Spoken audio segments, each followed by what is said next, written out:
Welcome to the Win-Win Evangelism podcast. I'm Tina Waldron from Evangelism in Australia. I love helping you and your church feel confident and inspired to share Jesus consistently.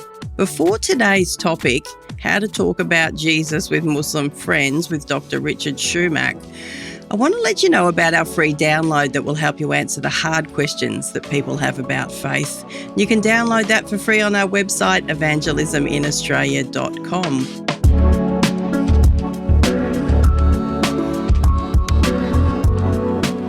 Well, today I'm chatting with Dr. Richard Schumack. Richard holds a PhD in religious philosophy. He's a lecturer at Queensland Theological College and the author of Jesus Through Muslim Eyes. Also a keynote speaker at the upcoming Ideas Convention in Melbourne, Australia. Richard has actually spent many years living and working alongside Muslim communities, and it's given him a real passion for helping Christians and Muslims have honest, respectful conversations about faith and who Jesus is. So if you've ever wondered how to talk about Jesus with Muslim friends, neighbours or workmates or people at school, this conversation will really help you out. Welcome to you, Richard. Oh, thank you for having me, Tina. Good to be here. Great to have you along. So you've spent time living among Muslim communities. Tell us a little bit about that before I dive into some deeper questions for you. Yeah, sure. We spent many years living and working in a Somali community in Melbourne, in Australia. They were mainly refugees, and we would sort of welcome them when they arrived into Australia. We helped them in various practical ways. And we used a whole lot of different relationships and connections to try and share Jesus with them. I've also spent time living in the Muslim world, living in Egypt when I was studying, and visiting a whole lot of other ministries around the world since then as well. Very, very interesting. So interesting, the people that come on the show and the backgrounds. So what first surprised you most about Muslims and their openness to conversations about faith? Well, I mean, that openness is certainly unusual in Australia. Muslims are generally surprised that Christians don't want to talk more about faith and religion and God and Jesus. They'll often read that as a half-heartedness, if you like, or Christians not taking their faith seriously. So that is one thing. Another surprising thing, I think, was that Muslims very strongly believe that Islam and Christianity are essentially the same religion, at least very, very similar. That Christians believe a few things about Jesus that they shouldn't, but aside from that, they're essentially the same. I found that surprising. There's two things, but Muslims are very easy to have a religious conversation with. If you ever, for example, you jump in a taxi with a Muslim taxi driver, you can be talking about God within 30 seconds. Easiest people in the world. Doesn't mean that the conversations are always go the way you want them to go, but it's certainly very easy to start conversations with Muslims. Yes, absolutely. And that is very helpful to know that it's easy to have those conversations, that Muslims are open. And that has been my experience myself, particularly on an Uber drive here and there in Melbourne.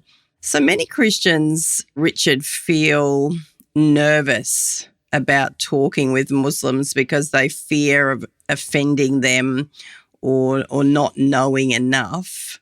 What have you learned about how to begin those conversations naturally? Well, and this is related to what I just said before about how Muslims are very open about talking about God, and for them, God's at the center of their life. It's quite hard, I think, to offend Muslims. Muslims are not precious about faith or even about Islam, really. They're very happy for you to disagree with them. They particularly, it depends a bit too culturally where they're from, but most Muslims are very happy to have an argument with you about it. Maybe the best way to think about it is Muslims don't like to be mocked. So, for example, many of the listeners might have heard about the cartoons that were published in Europe and the violence that led to. The problem there was that Muslims felt mocked. Now, that doesn't justify the violence, but if you stay away from mocking and if you don't ridicule, then you can have very robust conversations with Muslims without any fear of them getting offended by it. But also, as with any people, Muslims are people, of course, if someone knows that you love them, that covers a multitude of offences. So you don't really need to be too worried. If they can tell that you care, then it doesn't really matter if you say everything the right way, or if you put your cup in the wrong place, or if you act in your sort of Australian culture despite being in their culture. Again, love covers a multitude of offences. Yeah, absolutely. Let me talk to you about that concept of fear, because often in Australia, there is a fear associated with people that I talk to when we start to talk about the Muslim world. Where is the fear coming from, do you think? Why is that so prevalent in the nation of Australia? What's the narrative that's being told that's incorrect? Well, it's not necessarily incorrect. So it's certainly true that, you just need to look at what happened in Bondi. It's true that there is a thread running through Islam, certainly running through the conservative, and the technical term would be the jihadist form of Islamic theology. There's a thread that runs through which says you can use violence properly, sort of in the name of Islam. And so that's a real thing. And you see the way that the Iranian government treats its people, or you see that what happens with Hamas and the way that Hamas behaves. Islamist theologies are something that we need to recognise as being potentially violent. And that's a real thing. And so we don't want to say that those fears are unreasonable. It is reasonable to be concerned about some of the political dynamics within Islam, particularly the dominating political dynamics within Islamism. But very few ordinary Muslims buy into that theology. Be less than 1% who are willing to adopt an Islamist or jihadi Islamist theology. Even the 25% of Muslims who would like Australia to be a Muslim country, they won't use violence to try and achieve that. They'll try and do that politically. But more importantly, there's the 75% of ordinary Muslims who aren't interested in that at all and who hate that, who are also very open to having conversations. So, yeah, there's a thread of Islam that politically should be taken seriously and should be resisted. But the ordinary Muslim, there's no need to be afraid of them. They are trying to live their lives. Let me just tell you a quick story. I went along once to a Muslim meeting, actually in Collingwood Town Hall, and there was an international speaker who came in and he did his talk. And then at the end, the Muslim crowd, they were nearly all Muslims, were able to ask him questions. And all the questions were along the lines of, how do I know that I'm forgiven by God? How can I stop my kids getting into drugs? How can I keep my family together? They were deeply human, ordinary, real questions. And hardly anyone was concerned about the political element of Islam. And I think that's the thing. You've got to hold in balance there's a small thread that's real, but most of the time, your Muslim neighbour is not out to get you. In fact, they're sitting there usually saying, why doesn't this person want to talk about Jesus with me? And that's the more common situation. Yeah, that's wonderful to hear. And something we don't hear, that's not what we're hearing, across our media and things like that. So it's wonderful to clarify that today. We've talked about some of the misconceptions that Christians have about Muslims. So in a nutshell, what do you think are the one or two biggest misconceptions that Christians have about Muslims? Muslims, yeah. Well, I think that would be the first one we just talked about, is that Islam is out to conquer. Yeah, some are, but most Muslims are not. So that would be the first misconception. Second misconception, I think this is it's more a misconception that Muslims have about Christianity, is that the way that Muslims think about religion is essentially legal. God is a lawgiver and he doesn't reveal himself in Islam. Even Muhammad didn't meet God. Muhammad met an angel, because God never comes down and God doesn't share himself with you. All he does is he gives you the rules. He gives you the law and you're supposed to follow it. So Islam is essentially legal and everything is thought about in terms of obedience and disobedience. And that's the conversation that Muslims will tend to want to have with you all the time. That's what they think Christianity is too. The same thing. God gave you the 10 Commandments and you just follow them.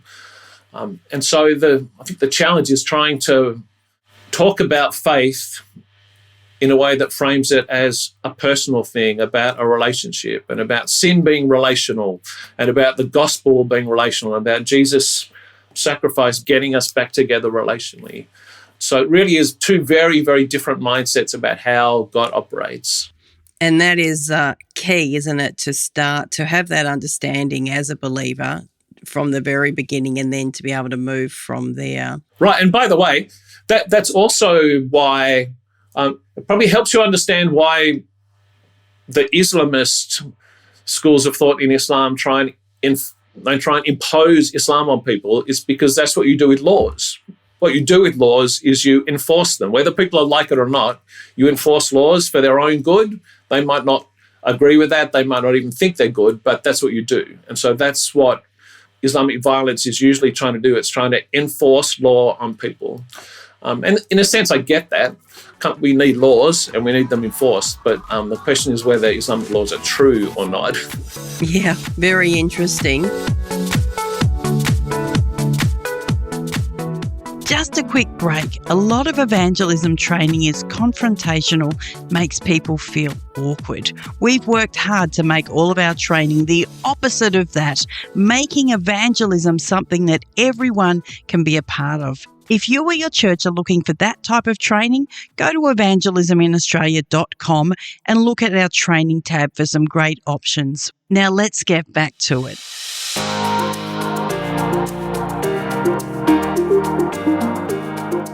You know, you often, Richard, talk about Christians and Muslims talking constructively about faith. What does a constructive conversation look like in practice? Right. So I think two things happen. First of all, we can talk past each other, partly because of that. Muslims think they understand Christianity when often they don't. But also, there are some unhelpful topics that you can get bogged down in really quickly. And so most Muslims that you'll run into in the street or in next door neighbours, particularly in Australia, there'll be three things that they will be prepared to object to. So they'll be prepared to tell you that the Bible's been changed. They'll be prepared to tell you that the Trinity, doctrine of the Trinity makes no sense. And they'll be prepared to tell you that Jesus never said he was the Son of God. You can have conversations about that, and there are good answers to that. And I think anyone who wants to have substantial conversation with Muslims needs to be ready to say something back to that. And you don't need to do lots of study, but just tell them, why do you trust the Bible? Why do you think Jesus is the Son of God? You don't have to be an expert. You just need to, as it says in 2 Peter, give your reasons why you believe this. But I think you can get bogged down in those conversations and not move beyond that. And I think the best thing you can do with Muslims is say, yeah, I get that some of the Christian doctrines are difficult at face value to hold on to, but let me show you Jesus' story here, or let me tell you what I love about Jesus, or let me talk to you about prayer, let me talk to you about what it's like being in a Christian community. So just try and bypass conversations that won't go anywhere, and instead of talking about theology with Muslims, talk about faith and issues of faith, and ask them about their prayer life and then share about your prayer life. Ask them about whether they know that they are forgiven, that question that I was talking about before. Do you know you're forgiven by God? And then talk about the experience of being a Christian and the relationship that you have with God. So again, try and bypass the theological disputes as much as possible and talk very personally about what the experience of faith is like, and about the blessings of faith, and particularly about the hope that we have as Christians. Again, that's that relational element. If you can get there, that's really helpful. Yeah. And I think, just having those areas of theology that you don't want to be raising straight up in a conversation, there's no need to, there's so much more that can be discussed. There's so many stories that you could share. Correct. And most Muslims are not taught much theology. In Islam, you do Friday school instead of Sunday school, and all you're really doing is memorizing the Quran, and you do that till you're about 12, and that's it. Very few Muslims are very well equipped to have deep theological conversations. Their faith is very practical, and that's why it's good to talk about that practical side of faith, the what it's like to walk as a Christian. Yeah, very interesting. From your own experience, what kinds of struggles or spiritual questions do you see that many Muslims are really wrestling with beneath the surface? Yeah, that's a great question. And again, this sort of goes back to the heart of Islam being about fulfilling your legal requirements, the commands that God has for you. Many Muslims, they feel a heaviness to that. And if you ask, well, I've asked many Muslims, and over the journey, only one Muslim has ever said to me, yes, I've done enough to be saved. Virtually no Muslim will say, yeah, I'm sure that I've done enough so that I can enter paradise. And so there's a weight that people carry, an uncertainness about whether God loves them. They may not admit this in public, but they carry that. A related element to that, and this is particularly in the case of women, is that shame is a very heavy burden for women in Islam. Christianity used to have this, but we don't so much in Australia anymore. The sense of being not just that sin makes us guilty, but that sin makes us unclean. Again, if you think about the way that Jews used to think about clean and unclean, Islam is very much like that. So many of just the ordinary things of being a woman, menstruation and childbearing, these things make you unclean. And so particularly women carry a burden of feeling unclean before God for many, many parts of their life and throughout their life as well. So wrestling with shame, wrestling with not knowing whether they've ever quite done enough, even though they might be trying really, really hard. They're some of the burdens that Muslims carry. Let me give you another example too. One of the things we did in our ministry was we took a whole lot of families on a camp at Christmas time.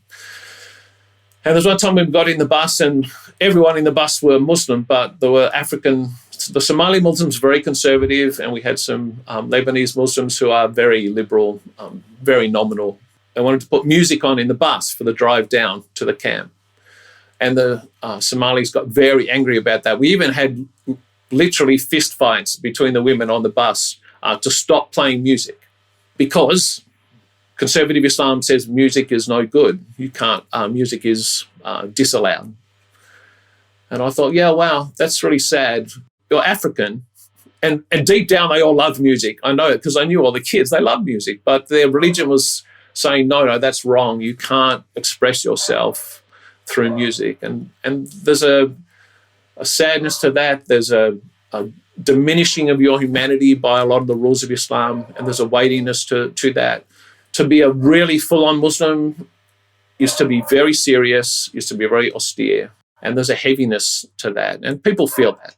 Yeah, absolutely. Wow, I'm just thinking of the good news of Jesus and the freedom of the gospel, such a powerful message to those Muslim people carrying those burdens that you're talking about. So just having that greater understanding of the burdens that people carry and just unpacking women, that was extremely helpful for myself. What's been the most challenging thing for you working with the Muslim community? Maybe if you can think back to when you started out, working in this space, what's been the most challenging? I think the most challenging thing, apart from what I've just talked about, that the sort of burdens that are the weight or spiritual weight, if you like, that Muslims carry, that's a heartbreaking element to that. So that's certainly been hard. But just in terms of the dynamics of trying to share faith is, if this is the right way of putting it, the gospel doesn't compute in Islam. And so conversations often go like this because the gospel is making promises that Muslims either don't think they need or don't think are possible. So when the gospel tells you that you are dead in your sins, Islam doesn't believe that. Islam believes, no, we're completely capable of being good if we want to be good. And so offering a salvation from our brokenness, from our essential corruption, like that makes no sense. And then the idea that Jesus will come, God in person coming to rescue us and lift us out of that situation we're in. Well, that's just impossible. God doesn't do that. God wouldn't do that. God couldn't do that. It's completely inappropriate. And so just having conversations that trying to work out how do you get past that? How can you help Muslims not just tell them things, but help them to imagine how it might be true, developing ways of increasing their theological imaginations. That's one of the hardest things. Mm. And I'd imagine then that's when you've talked about a lot about showing a relational faith with Christ. Yeah, that's the power of it, so they can see it. Absolutely. And so one of the statistics, and you see this in the research, but as well I've seen it in real life, is that the average time for Muslims to become Christian, the average time for that to happen is about 10 years. And I think a lot of what's going on is exactly what you just said. Because Christianity and the gospel don't compute, they just need to see it lived out. They need to see grace shown to them, and bit by bit by bit, they say, oh, wow, that's what it's like. I remember one time on one of those camps, actually, I don't know how it came up, can't remember, but somewhere we were able to share Jesus saying about loving your enemies. And the Somalis we were with, they just laughed at it. They thought that was the stupidest, most ridiculous thing ever. But then over time, they saw the way that our church cared for, there was someone who was coming along who was from a drug addiction background, and they saw the way that we cared for that person, and I thought, yeah, you guys are crazy, but that's pretty amazing. And we were sort of blown away by that. And just bit by bit, brick by brick, you just sort of show them what grace looks like. Prayer is another great example. When they see you pray, and Muslims pray, of course, but they pray very differently. They pray ritual prayers, they pray set prayers. But when they see people praying in the Spirit, and when they see God answering those prayers, again, it's another thing that just sort of cracks open possibilities for them about what could be real for them, about the intimacy that you can have with God. So, yeah, it takes that journeying with Muslims. In a sense, you are the God person for them. You're showing them what a faith person looks like in Christianity compared to what a faith person looks like in Islam. Yeah, that's very powerful. And that statistic, 10 years, yep, absolutely. It takes time and it takes commitment to live out the gospel in front of Muslim people. Well, this has been a fascinating discussion, Richard. I feel fully enlightened myself after this conversation and more equipped. I want to encourage you as the listener to go and get the book, Jesus Through Muslim Eyes, that Richard has written. I'll drop the links in the show notes so that you can find where that book is available. Also, I want to invite you, if you're in Melbourne in August, come to the Ideas Conference at Belgrave Heights Convention Centre, where Richard will be one of the keynote speakers. It's going to be a fabulous weekend together. So, Richard, thank you so much for your time today. Oh, you're very welcome. Good to be with you, Tina.